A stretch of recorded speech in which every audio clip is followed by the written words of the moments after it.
Long ago, in a land with rolling hills and flowing rivers, lived Jesus of Nazareth. Jesus was kind, wise, and had a heart full of love. One day, he decided it was time to fulfill the words of the prophets. He set out to the Jordan River, where his cousin John, known as the Baptist, was calling people to turn their hearts to God. John wore clothes made of camel hair and ate locusts and wild honey. He spoke with a voice like thunder, urging people to be baptized and wash away their sins. As Jesus approached, John was astonished.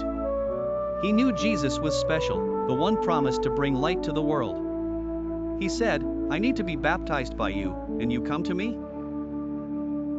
But Jesus reassured him, saying, "Let it be so now, it is proper for us to do this to fulfill all righteousness." Though puzzled, John agreed and led Jesus into the river. Standing in the cool, clear water, John gently lowered Jesus beneath the surface. As Jesus emerged, droplets glistening like diamonds in the sun, the heavens opened. The Spirit of God descended like a dove, a beautiful and peaceful sign. A voice from heaven declared, "This is my Son, whom I love, with him I am well pleased."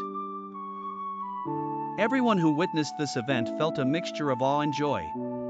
Jesus' baptism marked the beginning of his mission to show God's love and salvation to all. From that day forward, Jesus traveled from town to town, teaching, healing, and performing miracles. His story spread far and wide, inspiring countless hearts to believe in the power of faith, hope, and love. And it all began with his act of humility and obedience at the Jordan River, where heaven and earth met in a moment of divine grace.